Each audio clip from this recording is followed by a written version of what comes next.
Legislator last year from Lynchburg, Virginia, senator, who put in the budget language that says you cannot do this, and took away that kind of opportunity for all school divisions. So we've got that in here. We'll see what happens with that. Then there is two about student behavior. You would support legislation that would eliminate mandatory reporting of misdemeanors and status offenses by students to law enforcement for school-based incidents. There was a great deal of comments and discussion in General Assembly last year about the school-to-prison pipeline. And were there things that we were doing in schools that were pushing this? This was one of them. The other one, and this one is, I tell you about my colleagues, this is one that most of my colleagues don't agree with, and that's supporting legislation that would decriminalize disorderly conduct for school-based offenses. And it doesn't happen here. It doesn't happen mainly in, I hope, in Northern Virginia, but in lots of places in the state. They get the school resource officers involved in things that are discipline issues that are happening in the classroom that should be taken care of in the school. Bring the resource officer in. You see one on the news maybe once a week of kids who've been pulled out of class and thrown down, or kids who are been disorderly in school. So this is something that's been out there for a couple of years. But as I say, this is, I don't know where this will go. Because as I say, I have colleagues who say to me, Lila, how can we have discipline in schools if you do something like this? And I say, tell me what it is that would be happening that was really disruptive in the school that there wasn't some other offense about. And they say, well, what about a fight? And I say, a fight is an assault. You don't have to use disorderly conduct. Well, what about sexual assault? There's something for that, and so we're focusing on disorderly conduct. Now, last year there was a bill that was only going to apply to middle school and elementary school kids. It would not apply for high school, and so that would be the direction that the General Assembly goes this year. And the last one, you will love the last one. About 2 weeks ago, it was in Arlington, Senator Tim King and the Secretary of Education came to have a roundtable discussion with kids about vaping and what was causing vaping, what can we do about vaping, and what the kids said is just tax it. If you make it too expensive, then we're not going to be able to afford to buy it, and this won't happen as often.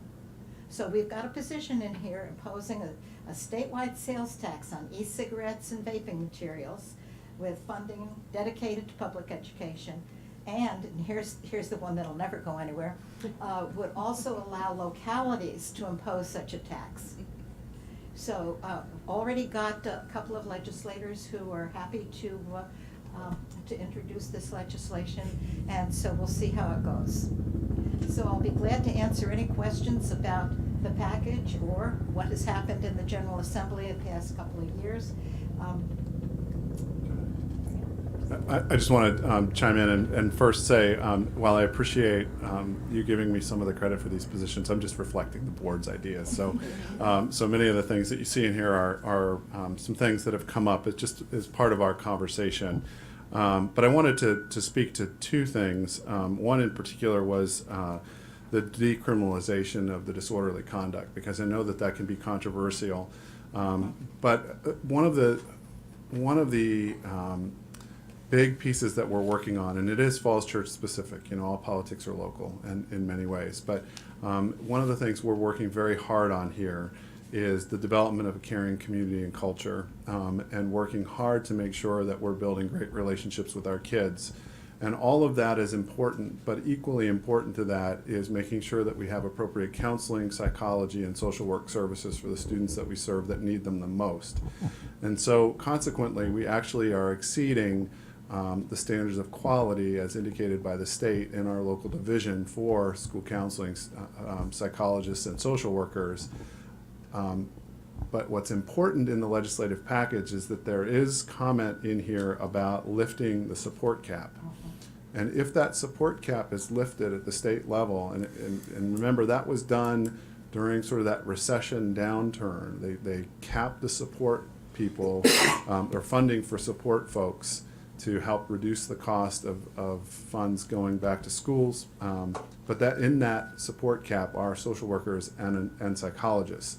So if we're able to take the cap off that support piece, we'll again continue to be able to look at hiring those people that have the most influence and impact on students that have behavior issues that could potentially result in disorderly conduct in our schools. So it's sort of a two-pronged approach. One is to limit that as a legal issue, but the second is to support it with the appropriate and necessary support folk that are in our building. So I just wanted to sort of comment. It's sort of a two-pronged piece there. Thank you. Question about the personal cybersecurity piece. Trying to understand a little bit more about what that particular position is for and about. To be honest, Mr. Webb, I think that came from the conversations we've had and some of the recent news about school divisions being held hostage for their data. And frankly, if we can develop a even more robust security protocol to maintain the integrity of our data, both our student data, all of our financial data and the like, to the extent that we're less likely to be part of a cyber attack, I think that would be useful to the division, and I don't know that we always have the funds necessary to be able to do that. Okay. Just as a point of clarification, and you probably can speak to this, my understanding is Virginia recently dispersed a pretty substantial amount of money for physical and school security grants statewide. Falls Church was not in that. I mean, this strikes me as kind of a bit of a reach. I think we have the resources and ability to do it. I don't think it's a bad thing to build awareness. So I don't think there's anything wrong with it, but based on my understanding of where the programs are and where the money is, that we are not going to see anything from this. Probably fair, but I would like to keep it in front of people.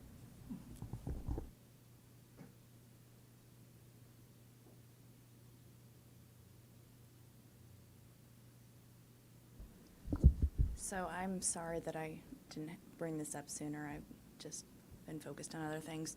And so I realize this might not be something that we can put in for this year, but I would like to keep it in front, that we consider some sort of language for future legislative packages that looks at giving schools the opportunity to decide whether they want to participate in active shooter drills. And so whether that's something so basically giving the schools the individual authority to decide whether or not that's something that they want to conduct within their populations. Because I just think that there's been enough articles, and there continues to be more studies that come out in terms of the potential harmful psychological effects on children. And so I just think it's something that needs to be studied a little bit more, and that there should be authority within the schools and not mandated by the state.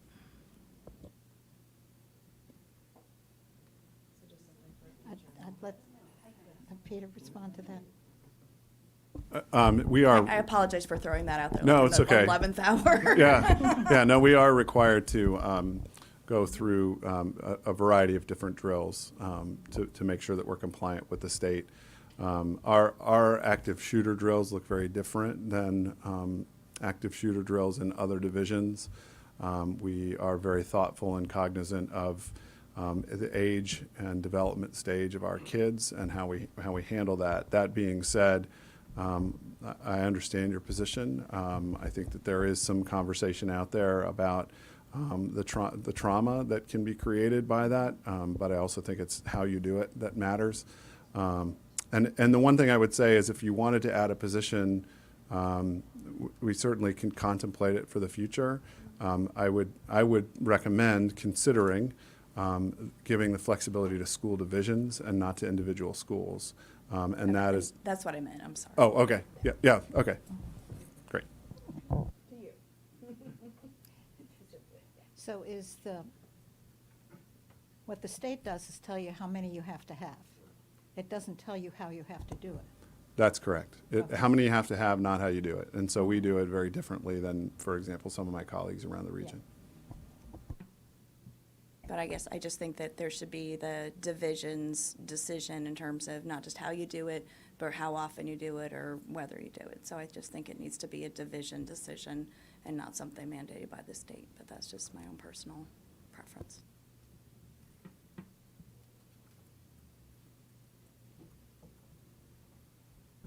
Thank you, Madam Chair. I just wanted to follow up on the message I sent about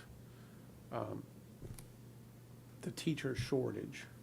The governor, there's an article in the Post dated the 7th of November that said the governor disclosed plans on Thursday for public universities to produce 31,000 more degrees in computer science and related fields. And the presence of the Amazon campus was the driver for this. I would say a couple of things. First of all, what education will those students who pursue those degrees get? And how can we help those students who want to study these fields get there? And so it seems to me, if you're spending, and these are some eye-watering amounts of money, already $16 million has been appropriated by the legislature. George Mason said the agreements could yield $235 million in additional state funding.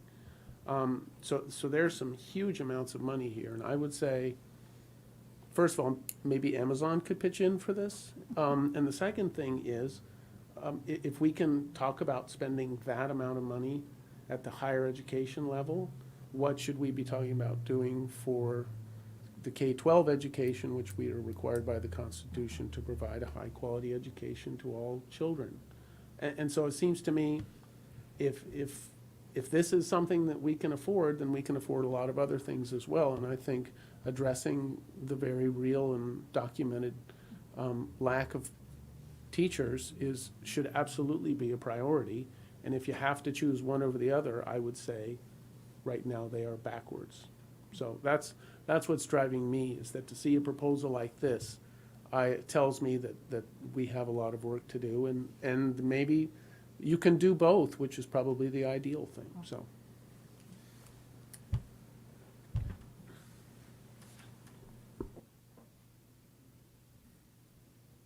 So I would get on board with Mr. Castillo's comments, and also I think Ms. Russell's comments about sort of just making sure that that there's flexibility in how things get done in terms of lockdown drills. And I know that the state law requires a certain number of lockdown drills. It doesn't get into the details of what they are, I know, but still, that having that flexibility at the division level would be something I'd be supportive of.